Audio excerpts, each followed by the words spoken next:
Hello, good morning students. 12th science chemistry में अपन lesson से क्या इसमें डी और ए ब्लॉक तत्व पढ़ रहे थे।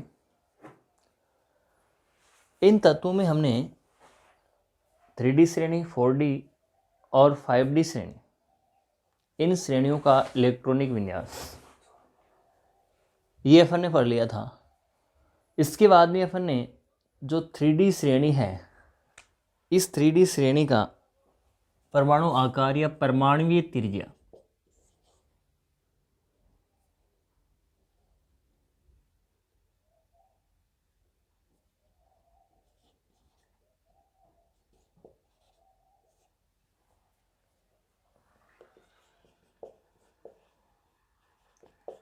ये टॉपिक भी हमने कर लिया था पूरा। इसके बाद में अपन आज पढ़ेंगे 3D श्रेणी की ऑक्सीकरण अवस्था। अब जो 3D श्रेणी है, इसकी ऑक्सीकरण अवस्था में देखिए तत्व है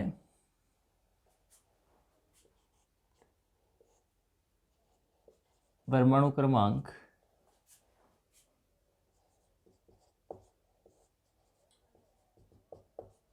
इलेक्ट्रॉनिक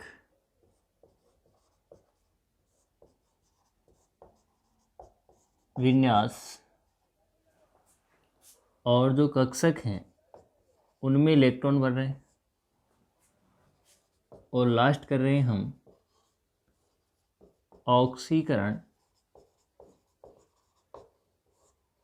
अवस्था।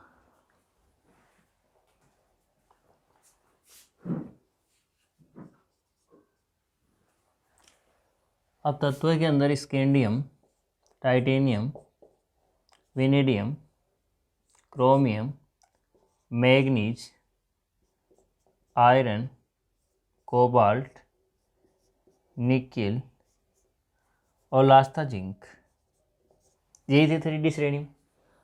परमाणु क्रमांक स्कैंडियम 21 से लेकर 30 तक,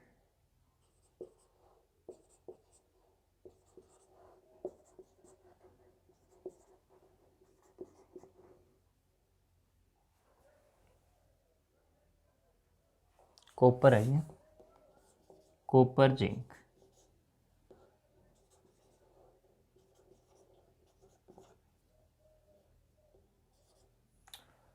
अब देखिए इनका इलेक्ट्रॉनिक विन्यास।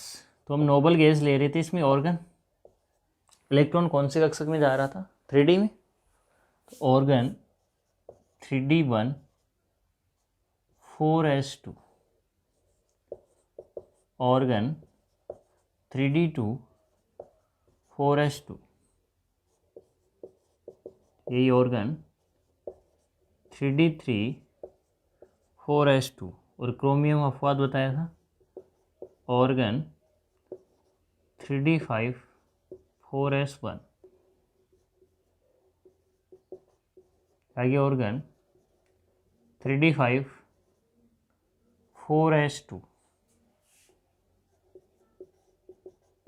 फिर ऑर्गन 3D6 4s2, इसके बाद में ऑर्गन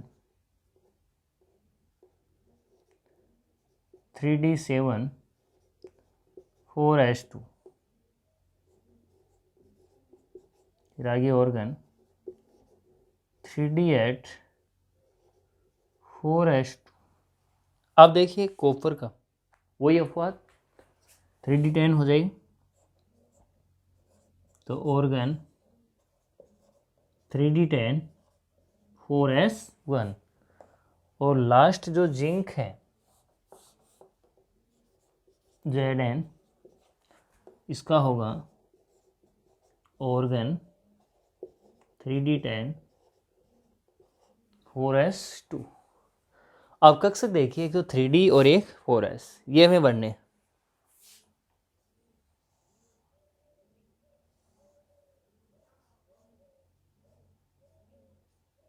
ये 3D और ये 4s, सभी के लिए बना लेते हैं।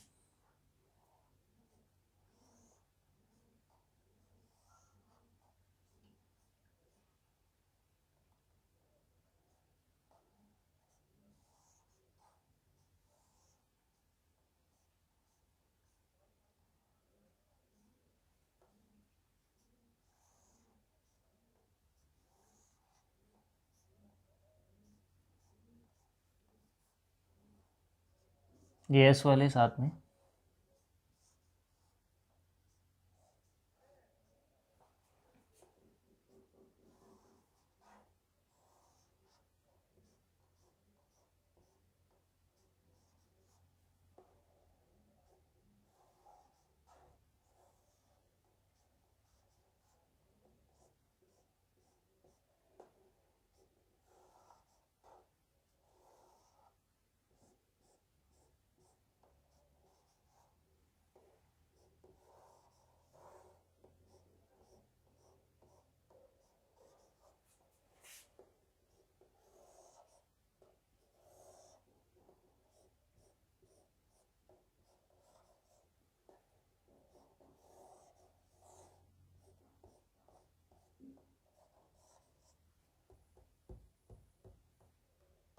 हो गए सभी। अब इसमें देखिए 3D में कितना इलेक्ट्रॉन है, एक इलेक्ट्रॉन।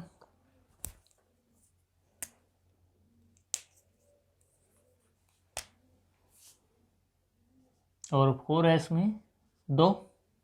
यहाँ 3D में कितने हैं, 2 इलेक्ट्रॉन। पहले इलेक्ट्रॉन समान ऊर्जा स्तर वाले कक्षों में भरे जाते हैं, और जब समान ऊर्जा वाले सभी में एक एक इलेक्ट्रॉन आ जाए उसके बाद में इलेक्ट्रॉनों का युग्मन प्रारंभ होता है। तो पहले इलेक्ट्रॉन होंगे अयुग्मित। और 4s में 2, 3D में कितने, 3, इसमें 2। 3D में क्रोमियम कितने, 5, और ये 2। अब इसमें भी 5, वो सॉरी 1, इसमें 2 नहीं। इसमें देखिए 3D में 5, 4s में 2, ये 2। अब डी में युग्मन हो जाएगा, क्यों 6 इलेक्ट्रॉन आ गए। तो देखिए 1 2 3 4 5, और ये 6, इसमें 2। आगे देखिए 3D में कितने, 7, तो 1 2 3 4 5, ये 6 और ये 7, इसमें ये 2 हो जाएंगे। 3D में 8, तो 1 2 3 4 5, 6 7 और ये 8। 4s में कितने हैं, 2। आगे देखिए 3D में 10 है, 1 2 3 4 5 6 7 8, ये 9 और ये 10। और 4s में कितना है, 1। यहाँ पे देखिए 3D में 10 है,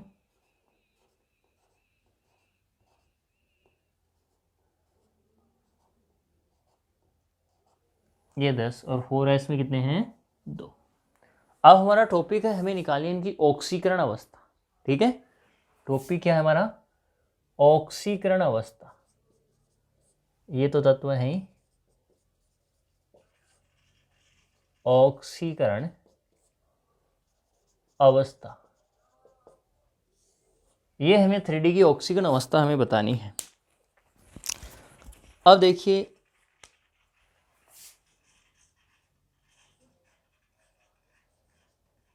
जैसे ये स्कैंडियम है,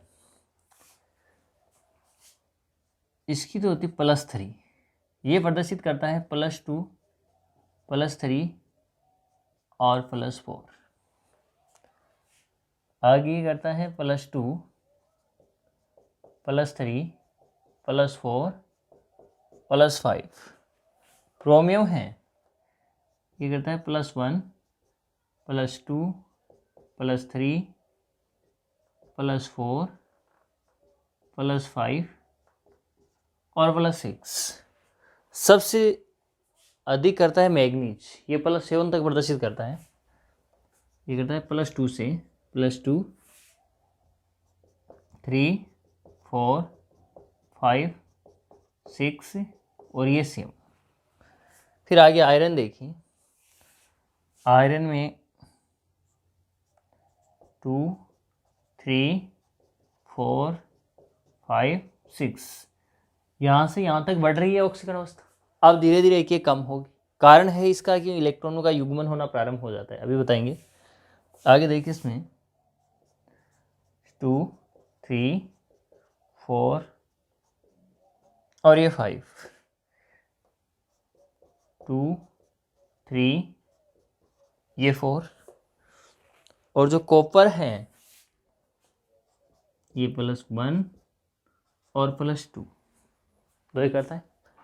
और जो लास्ट जिंक है, ये जिंक प्रदर्शित करता है +2। अब इनकी ऑक्सीकरण अवस्थाओं में देखें कौन सी ऑक्सीकरण अवस्था अधिक स्थायी होगी, ये हमें देखना है। अब यहाँ ऊपर अगर स्कैंडियम को अपन देखते हैं तो स्कैंडियम में देखिए 3D में से और 4s में से अगर मान लीजिए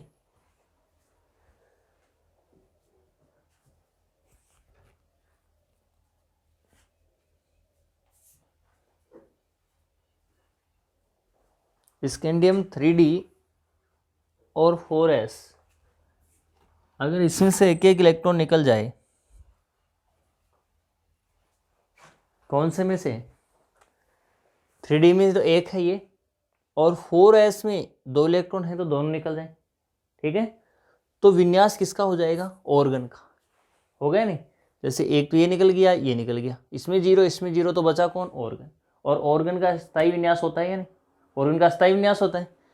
तो देखिए अगर इसमें से 3 इलेक्ट्रॉन निकल जाएं तो यह ऑर्गन का स्थायी विन्यास प्राप्त कर लेता है। हमें देखना है कि कौन सी ऑक्सीकरण अवस्था अधिक स्थायी होगी। तो जो स्कैंडियम है इसकी तो +3 ऑक्सीकरण अवस्था है, यही अधिक स्थायी होती है।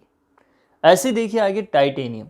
टाइटेनियम में तो देखिए अगर S में से 2 निकल जाएं, D में से 2, ये भी दोनों और ये भी 2, ठीक है, क्योंकि इनके ऊर्जा स्तर का मान है ये बहुत ही कम होता है, थोड़ी सी ऊर्जा से इलेक्ट्रॉन आसानी से निकल जाते हैं। निकल जाएंगे तो विन्यास किसका होगा? ऑर्गन का। तो कौन सी ऑक्सीकरण अवस्था अधिक स्थायी हुई? +4। +4 ही क्यों? क्योंकि कितने इलेक्ट्रॉन निकाल रहे हैं? 4, और जितने इलेक्ट्रॉन निकलते हैं उतने +4 जाता है। तो जो टाइटेनियम है इसकी +4 ऑक्सीकरण अवस्था ये अधिक स्थायी होती है। आगे देखिए वेनेडियम। वेनेडियम में कितने इलेक्ट्रॉन निकालने पड़ेंगे? 5, ये सभी निकल जाएंगे तब किसका विन्यास होगा? ऑर्गन का। तो इसकी +5 ऑक्सीकरण अवस्था है ये अधिक स्थायी होती है। आगे चलते हैं क्रोमियम। अब क्रोमियम में इलेक्ट्रॉन तो हैं 6, अधिक मात्रा में है। अब 6 के 6 निकालें तब ऑर्गन का विन्यास प्राप्त करें।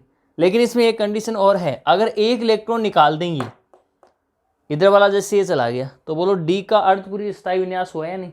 तो 6 निकालने की आवश्यकता ही नहीं है, यानी D5 कब प्राप्त करेगा? जब S में से जो एक इलेक्ट्रॉन है ये बाहर निकल जाएगा। तो इसकी स्थायी ऑक्सीकरण अवस्था क्या हुई? +1। आगे देखिए जो ये मैग्नीज है, इस मैग्नीज में अगर S के 2 इलेक्ट्रॉन निकल जाएं तो ये D5 आसानी से प्राप्त कर लेगा। तो इसकी ऑक्सीकरण अवस्था क्या हुई? +2। फिर आगे चलिए आयरन। आयरन की अधिक स्थायी ऑक्सीकरण अवस्था, 2 इलेक्ट्रॉन ये निकाल दो। अब एक ये निकालेंगे तभी D5 होगा, क्योंकि ऑर्गन का तो प्राप्त करने की आवश्यकता है नहीं, इससे पहले कंडीशन है अर्धपूरित हो जाएगा। तो ऑक्सीकरण अवस्था अधिक स्थायी कौन सी हुई इसकी? +3। इसमें तो देखिए 1 2 3 और ये 4, तो कौन सी ऑक्सीकरण अवस्था अधिक स्थायी? +4। इसकी लगभग ये तीनों ही होती हैं, +2 भी, +3 भी और +4 भी। आगे देखिए कॉपर को देखिए। कॉपर में अगर मान लीजिए ये इलेक्ट्रॉन 4s वाला एक निकाल दें तो बोलो D10 पूर्ण स्थायी विन्यास होगा या नहीं? तो कॉपर की कौन सी ऑक्सीकरण अवस्था अधिक स्थायी होती है? +1। फिर आगे देखिए जिंक। ये तो आप आसानी से बता सकते हो कौन सी होगी, एक ही है, +2, और ये स्थायी होगी क्योंकि 2 इलेक्ट्रॉन निकलने के बाद में ये D10 का स्थायी विन्यास प्राप्त कर लेता है। क्या क्लियर हो चुका है कि कौन से तत्व की कौन सी ऑक्सीकरण अवस्था है ये अधिक स्थायी होती है? तो देखिए स्कैंडियम है, इस स्कैंडियम की तो ऑक्सीकरण अवस्था +3, टाइटेनियम की होगी +4, वेनेडियम की होगी +5, क्रोमियम की होगी +1, मैग्नीज की होगी +2, आयरन की होगी +3, कोबाल्ट की होगी +4, निकिल की तीनों ही होती हैं, कॉपर की +1 और जिंक की होगी +2। ये इनकी ऑक्सीकरण अवस्थाएं होती हैं। क्लियर? और कौन सी अधिक स्थायी होगी ये पता लगाएंगे हम किसके द्वारा? इनके स्थायी इलेक्ट्रॉनिक विन्यास के द्वारा, कि कितने इलेक्ट्रॉन त्यागने के बाद में ये स्थायी इलेक्ट्रॉनिक विन्यास प्राप्त करता है। तो जितने इलेक्ट्रॉन त्याग रहा है वही इसकी ऑक्सीकरण अवस्था होगी। अब इसमें देखिए कि स्कैंडियम की क्वेश्चन होता है कि स्कैंडियम +3 ऑक्सीकरण अवस्था में अधिक स्थायी होता है क्यों? इसी में समझा देता हूँ टोटल। जो स्कैंडियम है ये +3 ऑक्सीकरण अवस्था में अधिक स्थायी होता है, ऐसा क्यों? आंसर क्या होगा कि स्कैंडियम +3 ऑक्सीजन अवस्था कब प्राप्त करेगा? जब ये अपने 3 इलेक्ट्रॉन त्यागेगा तभी होगा। तो देखिए स्कैंडियम का अगर हम विन्यास लिखना चाहें, जैसे स्कैंडियम का विन्यास तो है ये, इसी में कर रहा हूँ, जैसे विन्यास तो है ये सामान्य अवस्था में। अब +3 तो देखिए ऐसी यानी स्कैंडियम +3 में विन्यास क्या होगा? ऑर्गन 3d0 और 4s0। बोलो ऑर्गन का स्थायी विन्यास प्राप्त करेगा या नहीं? इसकी तुलना में ये विन्यास कैसा है? स्थायी विन्यास। तो आंसर क्या होगा कि स्कैंडियम +3 ऑक्सीजन अवस्था अधिक मात्रा में प्रदर्शित करता है, या स्कैंडियम की +3 ऑक्सीजन अवस्था अधिक स्थायी होती है। ऐसा क्यों? तो आंसर देखिए, क्योंकि स्कैंडियम अपने 3 इलेक्ट्रॉन त्याग कर ऑर्गन का स्थायी विन्यास प्राप्त करता है। ठीक है, इस कारण से स्कैंडियम की +3 ऑक्सीजन अवस्था है ये अधिक स्थायी होती है। आगे देखिए टाइटेनियम की +4 ऑक्सीजन अवस्था अधिक स्थायी होती है, क्यों? तो देखिए टाइटेनियम +4 में देखिए टाइटेनियम हो गया +4, तो विन्यास क्या होगा? ऑर्गन 3d0 और 4s0, यही होगा। यानी ऑर्गन अपनी +4 ऑक्सीजन अवस्था में अपने 4 इलेक्ट्रॉन त्याग कर टाइटेनियम +4 ऑक्सीजन अवस्था में अपने 4 इलेक्ट्रॉन त्याग कर ऑर्गन का स्थायी विन्यास प्राप्त कर लेता है।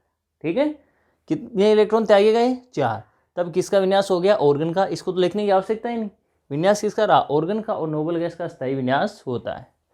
आगे देखिए वेनेडियम में देखना चाहे तो भी यही कंडीशन लगेगी इसमें कि 5 इलेक्ट्रॉन त्यागेगा तो ऑर्गन का स्थायी विन्यास से प्राप्त कर लेगा। ठीक है, इसको देखते हैं आगे। क्रोमियम +1 में तो देखिए Cr+1, अब विन्यास क्या होगा?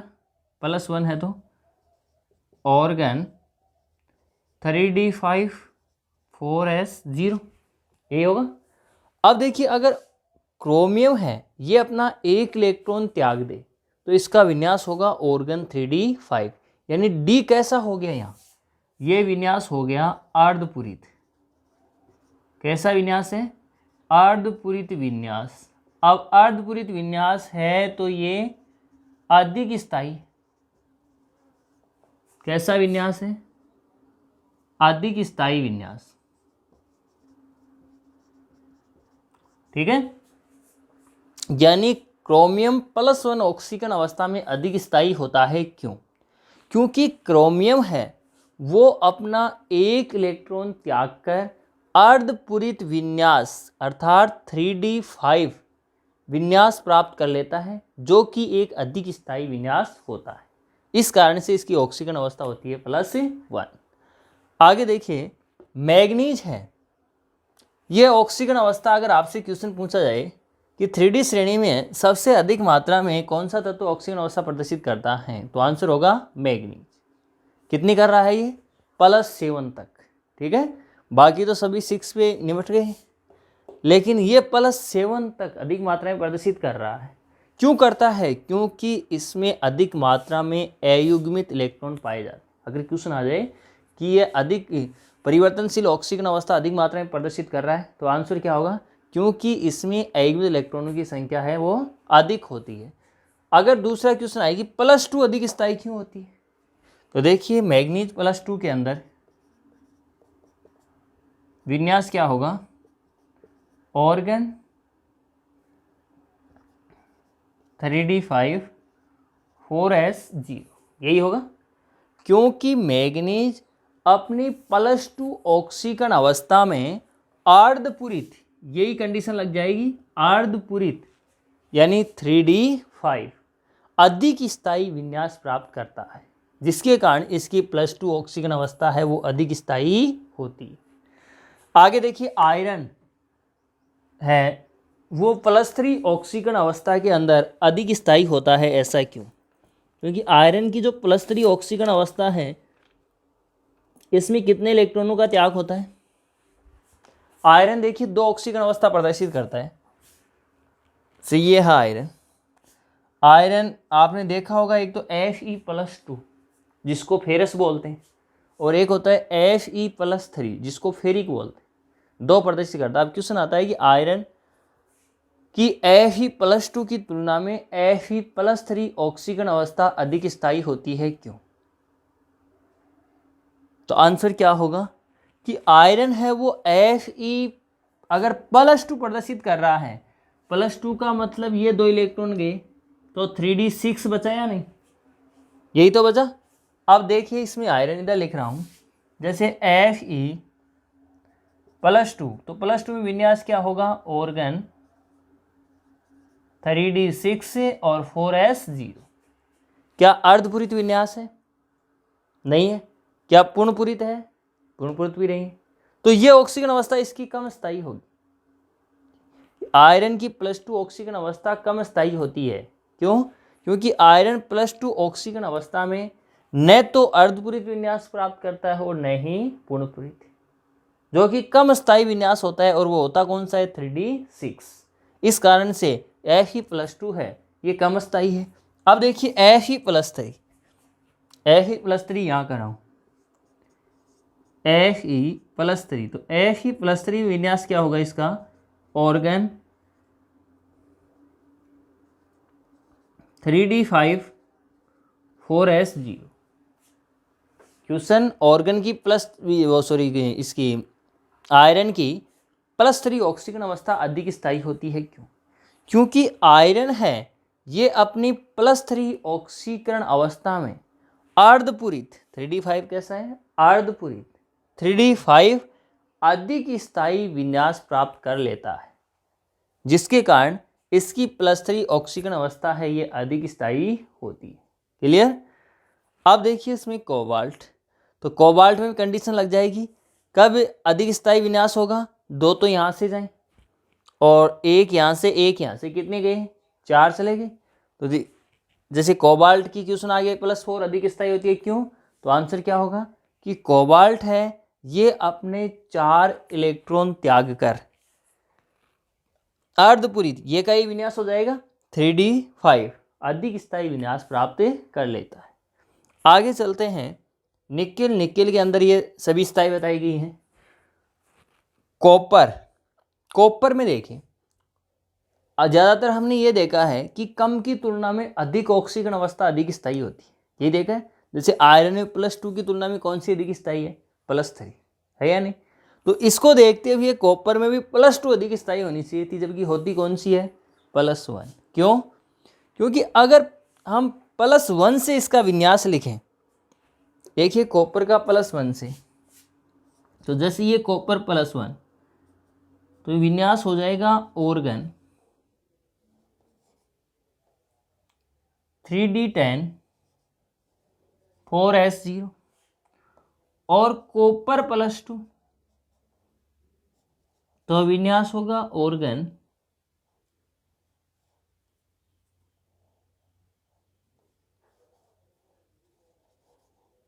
3d9 4s0।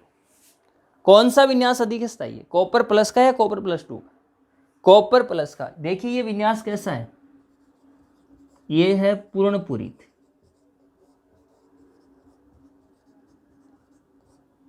और नीचे वाला न तो पूर्णपूरित है और न ही अर्धपूरित है।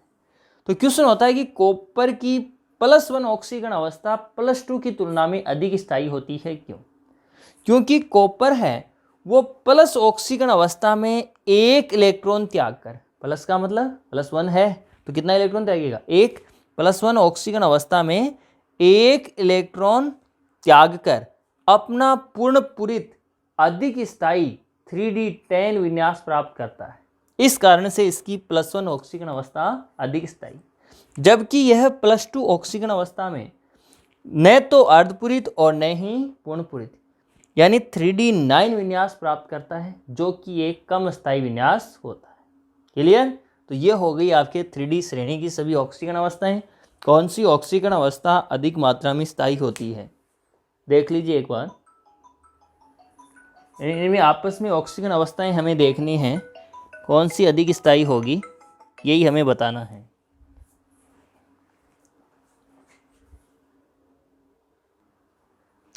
अब देखिए इसमें एक क्वेश्चन और उठता है कि जो 3d संक्रमण श्रेणी है, डी ब्लॉक के तत्व है, ये परिवर्तनशील ऑक्सीकरण अवस्था प्रदर्शित करते हैं, ऐसा क्यों कर रहे हैं। जैसे कॉपर +1 भी कर रहा है और +2 भी कर रहा है, ये देखिए +2 +3 और +4 भी। यहाँ से देखा जाए तो +2 से लेके +7 परिवर्तनशील ऑक्सीकरण अवस्था प्रदर्शित कर रहे हैं। जबकि आज तक हमने पढ़ा है कि एक तत्व की एक ही ऑक्सीकरण अवस्था होती है, लेकिन यहाँ पे देखिए इसकी 4 है, इसकी 3 है, इसकी देखिए 3 और 3 6 आ चुकी। ठीक है, तो ऐसा क्यों होता है? क्योंकि जो ये तत्व हैं इनमें पाए जाते हैं अयुग्मित इलेक्ट्रॉन, और ये अयुग्मित इलेक्ट्रॉन भिन्न भिन्न अवस्थाओं में भिन्न भिन्न प्रकार से संयोग करते हैं, और भिन्न भिन्न प्रकार से संयोग करने के कारण इनकी ऑक्सीकरण अवस्थाएं होती हैं परिवर्तनशील। ठीक है, ये तो हो गया इसका आंसर। दूसरा क्वेश्चन होता है कि जो 3D संक्रमण श्रेणी है इसमें प्रारंभ में तो ऑक्सीकरण अवस्था बढ़ती है, देखिए यहाँ से लेके यहाँ तक इंक्रीज हो रही है, बढ़ रही है या नहीं? यहाँ तो अधिक से अधिक +3, यहाँ +4, +5, +6 और यहाँ के +7 बढ़ रही है। लेकिन बाद में ऑक्सीकरण अवस्था घट जाती है, यहाँ से यहाँ जाते हैं तो ऑक्सीकरण अवस्था क्या हो रही है? डिक्रीज हो रही, कम हो रही, हो रहा है या नहीं? ऐसा क्यों? ये भी क्वेश्चन है। क्योंकि प्रारंभ में तो अयुग्मित इलेक्ट्रॉनों की संख्या है वो लगातार बढ़ती है। देखिए यहाँ अयुग्मित इलेक्ट्रॉन 1, यहाँ 2, यहाँ 3, यहाँ कितने हो गए? 5, यहाँ भी कितने हैं? 5, यहाँ भी 5 ही वैसे। ठीक है, लेकिन ये +6 तक ही कर रहा है। ठीक है, तो इसका आंसर क्या होगा? नॉर्मली क्वेश्चन होता है कि 3D संक्रमण श्रेणी में प्रारंभ में ऑक्सीकरण अवस्था बढ़ती है परंतु बाद में घटती है, ऐसा क्यों? तो इसका आंसर होगा कि प्रारंभ में 3D संक्रमण श्रेणी में अयुग्मित इलेक्ट्रॉनों की संख्या लगातार बढ़ती है, जिसके कारण ऑक्सीकरण अवस्था भी बढ़ती है, परंतु बाद में अयुग्मित इलेक्ट्रॉनों की संख्या कम हो जाती है। कहने का मतलब इलेक्ट्रॉनों का क्या हो रहा है? युग्मन हो जाता है, जिसके कारण इनकी ऑक्सीकरण संख्या है ये घट जाती है। क्लियर? यानी पहले बढ़ेगी और बाद में घटेगी। अब आगे देखिए, इसमें एक क्वेश्चन और है।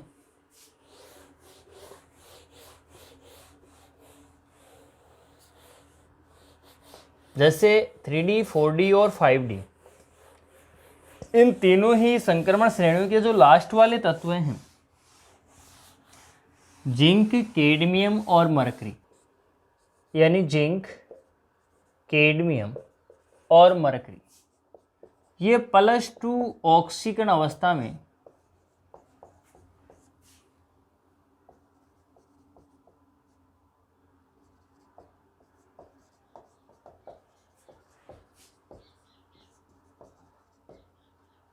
अधिक स्थायी होते हैं।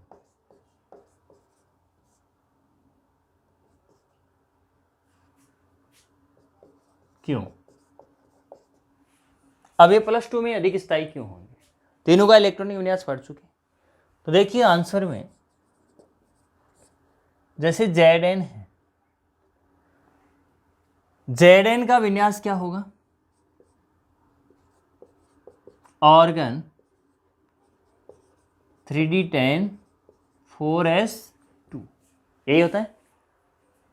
कैडमियम, इसका होगा क्रिप्टॉन 4D10 और 5s2, यही होता है। फिर रह गया कौन? मरकरी Hg,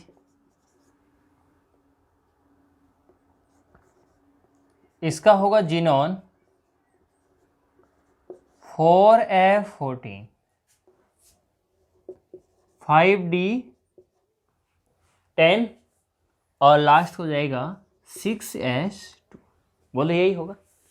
अब ये बता रहा है कि +2 ऑक्सीकरण अवस्था में, तो +2 का और लिखते हैं।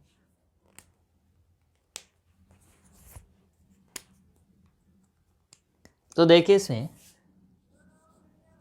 Zn+2 विन्यास क्या होगा? ऑर्गन 3D10 4s0, यही होगा। आगे देखिए कैडमियम, तो Cd+2, ये हो जाएगा क्रिप्टॉन 4D10 5s0। आगे देखिए Hg, मरकरी ये +2 में होगा जिनॉन 4f14 5d10 और 6s0। क्या नजर आ रहा है इसमें? अगर इनकी +2 ऑक्सीकरण अवस्थाओं में देखा जाए तो देखिए यहाँ 3d10, यहाँ 4d10 और यहाँ पे 5d10। अब इन तीनों को देखें तो क्या आपको पूर्ण पूरित विन्यास नजर आ रहा है? और पूर्ण पूरित विन्यास क्या होता है? अधिक स्थायी विन्यास। ये लो, ये आंसर आ चुका है कि जिंक, कैडमियम और मरकरी +2 ऑक्सीकरण अवस्था में अधिक स्थायी होते हैं। क्यों? आंसर क्या होगा? क्योंकि जिंक, कैडमियम और मरकरी तीनों ये क्या करेंगे? जिंक, कैडमियम और मरकरी ये +2 ऑक्सीकरण अवस्था में पूर्ण पूरित D10, क्योंकि 3 और 4 और 5 अलग अलग हैं तो केवल क्या बोल देंगे? पूर्ण पूरित D10 अधिक स्थायी विन्यास प्राप्त करते हैं, जिसके कारण इनकी +2 ऑक्सीकरण अवस्था है ये अधिक स्थायी होती है। क्लियर? अब आगे चलते हैं हम कणीय एंथैल्पी।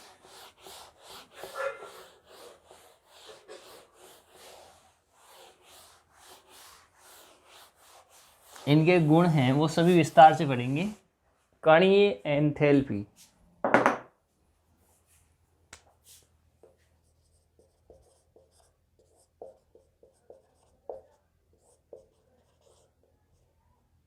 एंथैल्पी का मतलब ऊर्जा है। देखिए, कणीय का मतलब किसी भी अगर अणु को परमाणु में बदल रहे हैं तो उस अणु को परमाणु में बदलने के लिए, अणु को परमाणु में तोड़ने के लिए जितनी ऊर्जा की आवश्यकता होती है उसे हम कणीय एंथैल्पी कहते हैं। तो परिभाषा क्या हुई? किसी अणु को उसी के परमाणु में परिवर्तित करने के लिए आवश्यक ऊर्जा को कणीय एंथैल्पी कहते हैं।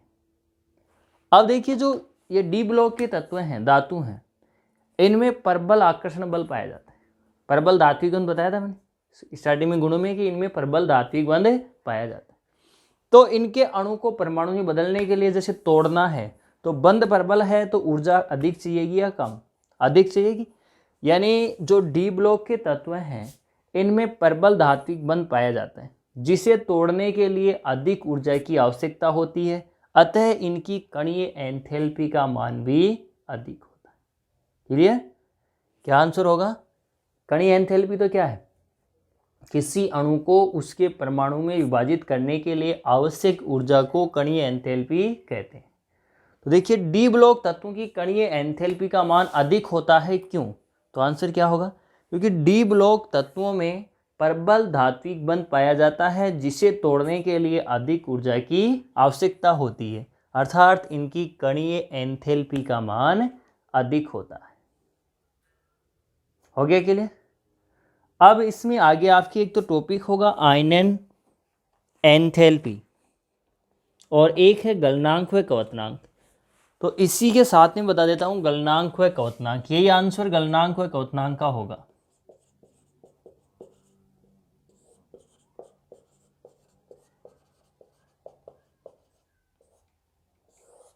यानी डी ब्लॉक तत्व हैं, इनके गलनांक व क्वथनांक उच्च होते हैं। ये इससे पहले क्लास में बता सकूं। क्यों? क्योंकि डी ब्लॉक तत्व क्या है? धातु, और धातुओं के मध्य परबल धात्विक बंध पाए जाते हैं, जिसे तोड़ने के लिए अधिक ऊर्जा की आवश्यकता होती है, इसी कारण इनके गलनांक व क्वथनांक भी अधिक होते हैं। ठीक है? कणीय एंथैल्पी और गलनांक व क्वथनांक तीनों के एक ही आंसर है। किसके ऊपर? परबल धात्विक बंध के ऊपर। ठीक है? अब अगला टॉपिक आता है इसमें आयनन एंथैल्पी।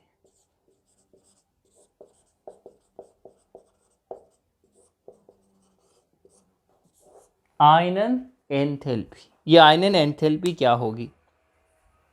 11th क्लास में भी आपने पढ़ा होगा। आयनन एंथैल्पी का मतलब जैसे यह कोई परमाणु है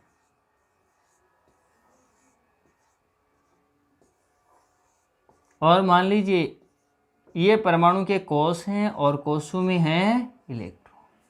ठीक है, अब जो ये बाह्यतम कोश है इसमें से हम इलेक्ट्रॉन को बाहर निकाल रहे हैं, तो बाहर कब निकलेगा, जब इस इलेक्ट्रॉन को ऊर्जा देनी पड़ेगी। ठीक है, जब इस इलेक्ट्रॉन को ऊर्जा देनी, और इस ऊर्जा को ही हम क्या बोलते हैं, आयनन एंथैल्पी। तो देखिए किसी परमाणु की सामान्य अवस्था, सामान्य का मतलब वह ऑक्सीकरण अवस्था में नहीं होगा, किसी परमाणु की सामान्य अवस्था में कोश कौन सा है, बाह्यतम। क्या निकाल रहे हैं, इलेक्ट्रॉन। कैसे निकल रही है, ऊर्जा देने से, और इस ऊर्जा को ही क्या बोलते हैं, आयनन एंथैल्पी। हो गई परिभाषा। किसी परमाणु की सामान्य अवस्था में उसके बाह्यतम कोश में से इलेक्ट्रॉन उत्सर्जित करने के लिए आवश्यक ऊर्जा को आयनन एंथैल्पी कहते हैं। क्लियर परिभाषा।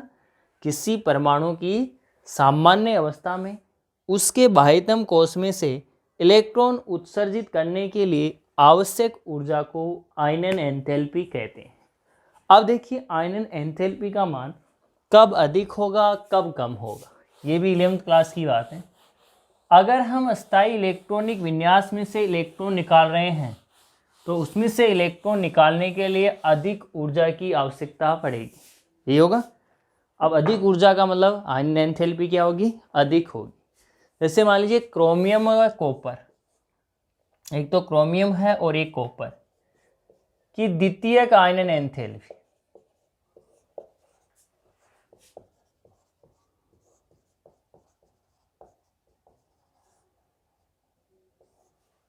द्वितीयक आयनन एंथैल्पी अधिक होती है। क्यों, देखिए द्वितीयक आयनन एंथैल्पी अधिक होती है क्यों। क्रोमियम का विन्यास क्या होगा,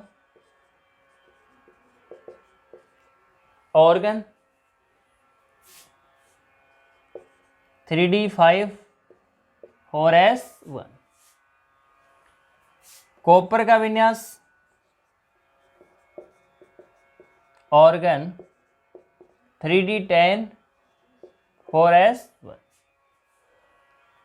अब देखिए इसमें से एक इलेक्ट्रॉन निकाल रहे हैं। इलेक्ट्रॉन हमेशा आयनन एंथैल्पी में सीक्वेंस में निकलते हैं, ये नहीं कि एक साथ में दो निकल जाएंगे, चार निकल जाएंगे, पहले एक निकलेगा फिर दूसरा फिर तीसरा। ऐसे पहला निकल रहा है तो प्रथम आयनन एंथैल्पी, दूसरा निकल रहा है तो द्वितीयक आयनन एंथैल्पी। जैसे हमने एक इलेक्ट्रॉन निकाला तो क्या होगा, Cr+1, यही होगा। और विन्यास हो जाएगा इसका ऑर्गन 3d5 4s0। इसमें से एक इलेक्ट्रॉन निकाला तो होगा कॉपर +1, ऑर्गन 3d10 4s0। अब एक इलेक्ट्रॉन निकाला, इसका मतलब ये आयनन एंथैल्पी हो गई फर्स्ट, और इसकी भी कौन सी हो गई, फर्स्ट। अब क्वेश्चन क्या है, सेकंड अधिक होती है, फर्स्ट नहीं सेकंड अधिक होता है। अब इसी में आंसर छुपा हुआ है, सेकंड अधिक क्यों होगी। सेकंड का मतलब इलेक्ट्रॉन दूसरा निकालना पड़ेगा। अब दूसरा इलेक्ट्रॉन निकालेंगे तो पहला तो निकल गया तो +1, दूसरा निकालेंगे तो क्या होगा, Cr+2। और ये दूसरा इलेक्ट्रॉन किस में से निकलेगा, D5 में से। और D5 है कैसा, अर्धपूरित, और अर्धपूरित कैसा होगा, स्थायी होगा। यहां देखा जाए तो क्या है, D10। अब कॉपर +2 होगा तभी द्वितीयक आयनन एंथैल्पी होगी। तो ये कैसा विन्यास है, D10, ये पूर्णपूरित,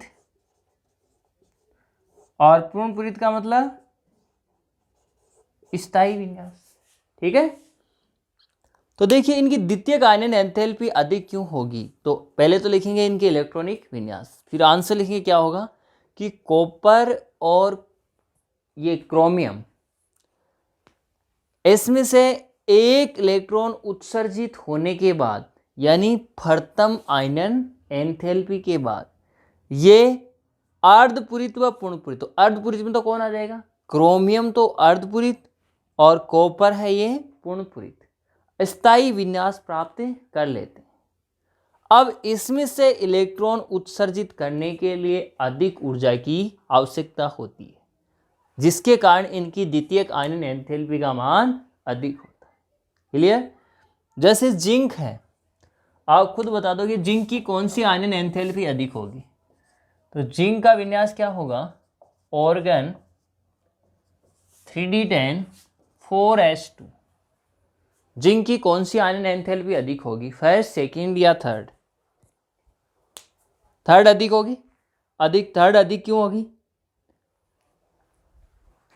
क्योंकि जब फर्स्ट होगी तो फर्स्ट में तो s में से एक इलेक्ट्रॉन जाएगा, ठीक है, तो यहां बच जाएगा 4s1।